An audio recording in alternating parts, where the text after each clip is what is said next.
चौथी निशानी, fourth sign that you are on हिदाया, और ये सबसे जबरदस्त निशानी है कि यू लव गुड, आप नेकी से मोहब्बत करते हैं और बुराई से नफरत करते हैं। Love for the good deeds and hated for the sin. हदीस में आपके सामने रखता हूं, कमाल की हदीस है, अबू उमामा रज़ियल्लाहु अन्हु ने रिपोर्ट किया, अ मैन आस्क्ड रसूलुल्लाह सल्लल्लाहु अलैहि वसल्लम व्हाट इज ईमान, व्हाट इज फेथ, ईमान क्या है, फेथ क्या है। द मैसेंजर ऑफ अल्लाह सल्लल्लाहु अलैहि वसल्लम सेड, अल्लाह के नबी ने फरमाया, इज़ा सर्रतका हसनतुका व साअतका सय्यतुका फअंता मुमिन।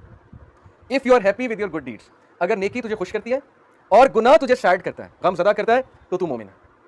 क्या कमाल क्राइटेरिया। अगर नेकी तुझे खुश करती है, यानी कभी कभी आप चैरिटी करते हैं, किसी का दिल बहलाते हैं, माँ बाप के लिए कुछ करते हैं, हाथ बटा देते हैं, या नमाज पढ़ के आते हैं और वो चीज़ आपको खुश करती है, तो ये निशानी है ईमान की।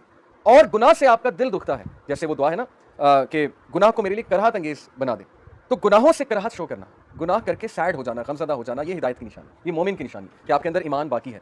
लेकिन अगर गुनाह रूटीन बन गया, गुनाह गुनाह ही नहीं लग रहा है और आप गुनाह करके मजीद अकड़ते हैं, बल्कि गुनाह करके दिखाते हैं, दोस्तों को दिखाते हैं जाके कि ये देखो मैंने गुनाह किया, इसका मतलब आपको गुनाह लग ही नहीं रहा।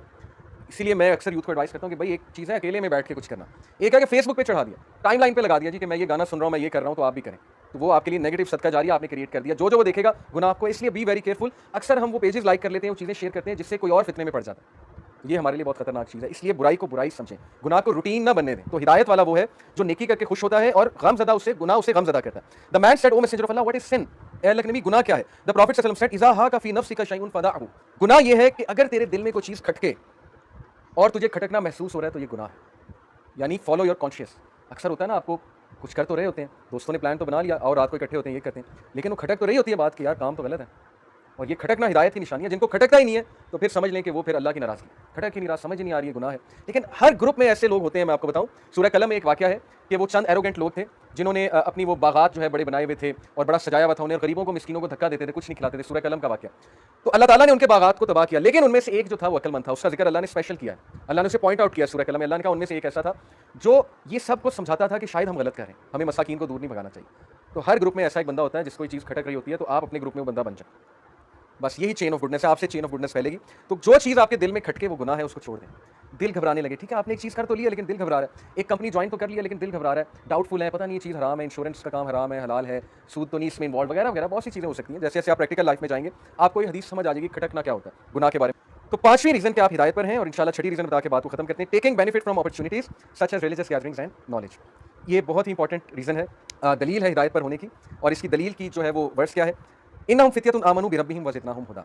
किसके बारे में कहा, साबिक़ कहफ, यानी यू पीपल, इन्नहुम फित्यतुन, फित्या होते हैं यूथ, ए नबी बेशक वो नौजवान थे, आमनू जो अपने रब पर ईमान लाए, बिरब्बिहिम वज़िदनाहुम हुदा, और we increase them in guidance, हमने उन्हें हिदायत में, वज़िदनाहुम हुदा इंक्रीज, यानी अल्लाह हिदायत में इंक्रीज करता है, कब करता है, जब आप ईमान लेकर आते हैं। पहला स्टेप आपकी तरफ से है, अपॉर्चुनिटी से फायदा आपने उठाना है। देखें ये लोग असहाबे कहफ किसी की बात सुन के इंस्पायर हुए थे ना, किसी की बात सुनी होगी, किसी महफिल में गए होंगे, अपॉर्चुनिटी का फायदा उठाया। हो सकता है कोई दाई, हजरत ईसा का दाई, वो बाजार में दावा कर रहा हो और ये लोग वहाँ से गुजर रहे हो और ये रुक गए हो, इन्होंने कहा चलो सुनते हैं क्या कह रहा है, अपॉर्चुनिटी से फायदा उठाया, बात सुनी, बात अच्छी लग गई और बात पे अमल किया, तो अल्लाह ने इंक्रीज किया गाइडेंस में। इसलिए गाइडेंस की अपॉर्चुनिटी से फायदा उठाएं अगर आप हिदायत में इंक्रीज होना चाहते हैं। ये बहुत इंपॉर्टेंट पॉइंट है, टेक्निकल पॉइंट है। लोग ये कहते हैं, सवाल पूछते हैं कि हम कैसे कंसिस्टेंसी लाएं, हम नमाजें शुरू करते हैं, नमाजें छूट जाती हैं। भाई अपनी कंपनी चेंज करें। जब आपके दोस्त ही हुए हैं जो बेनमाजी नमाजें नहीं पढ़ते तो आपकी भी छूटनी है, सीधी सी बात है। या फिर आप मूसा अलैहिस्सलाम जैसे स्ट्रॉन्ग हो जाएं, ऐसे लोग कुछ होते हैं जो सबको फिर नमाज पढ़ा के छोड़ते हैं, या तो फिर आप ऐसे बन जाएं। लेकिन अगर आप मूसा अलैहिस्सलाम नहीं है तो फिर आपको कंपनी चेंज करनी पड़ेगी, ठीक है। तो इसलिए हिदायत पे कायम रहना है, इंक्रीज होना है, तो हिदायत की अपॉर्चुनिटी से फायदा उठाएं, जैसे साबिक आपने फायदा उठाया। And number 6 is you leave something for Allah से, कि अगर आप हिदायत पर हैं तो आप अल्लाह के लिए गुनाहों को और सारी चीज़ों को छोड़ने पर एकदम से तैयार हो जाते हैं, आप में कोई रेजिस्टेंस नहीं आती। उसकी दलील देखें, अन अबी क़तादा अन नबी सल्लल्लाहु अलैहि वसल्लम क़ाल, अबी क़तादा रज़ियल्लाहु अन्हु से रिवायत है कि नबी सल्लल्लाहु अलैहि वसल्लम ने फरमाया, इन्नका लन तदअ शयअन लिल्लाहि अज़्ज़ा व जल्ला इल्ला बद्दलकल्लाहु बिही मा हुवा खैरुन लका मिन्हु। There is no person who leaves something for the sake of Allah but Allah replaces it with something better.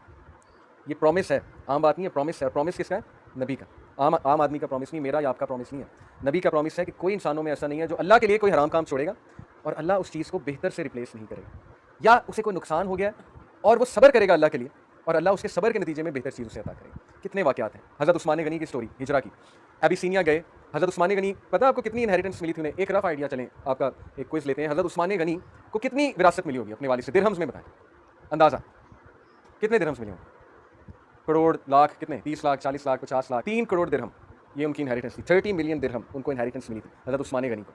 और जब वो अबिसीनिया गए हिजरत करने, तो आपका क्या ख्याल हो? बिजनेस रन करने गए थे।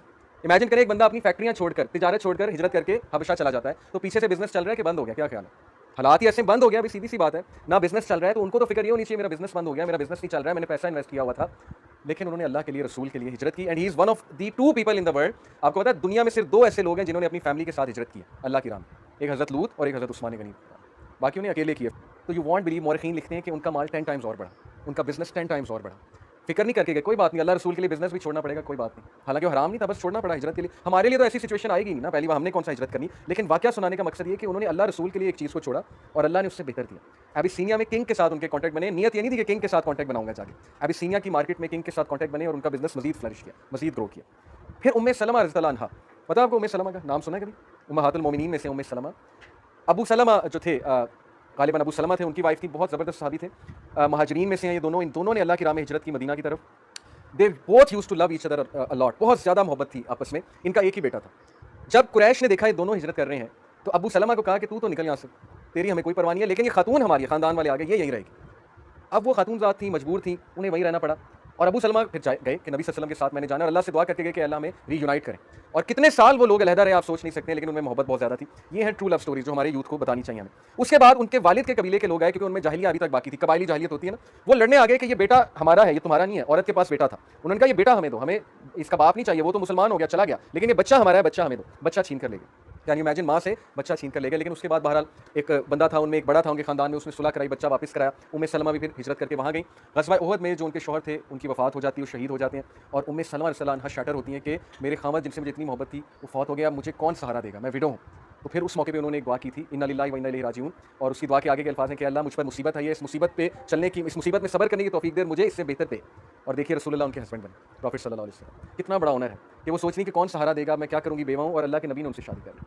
तो इसलिए अल्लाह के प्लान्स को कभी भी आप मत सोचें कि अल्लाह ने आपके लिए कुछ प्लान नहीं किया हुआ है। जब भी इंसान अल्लाह के लिए कुछ छोड़ता है, अल्लाह उससे बेहतर देता ही देता है उसे। इसलिए अल्लाह के लिए हराम को छोड़ दो, हराम से बाज आ जाओ, लेकिन अल्लाह से दुआ करो, अगर अल्लाह ने यही किस्मत में लिखा है हो जाएगा, नहीं लिखा तो कोई और बहुत बेहतर लिखा है। तो इसलिए ये आखिरी बात थी इंशाल्लाह। अल्लाह ताला जो भी हमने डिस्कस किया उस पर अमल की तौफीक अता फरमाए। ये 6 साइंस मैंने आपको बताया हिदायत पर होने के, इनको रिवाइज़ कीजिएगा और देखिएगा कि ये आप पर पूरे उतरते हैं कि नहीं उतरते। अगर नहीं उतरते तो एफर्ट करें, परेशान होने की बात नहीं है। ये भी एक हिदायत का साइन है कि हम सब यहाँ बैठे हुए हैं और हम इस पर बात करें, ये सेल्फ एक साइन है। तो अल्लाह का शुक्र अदा करें और इस्तकामत की दुआ करें।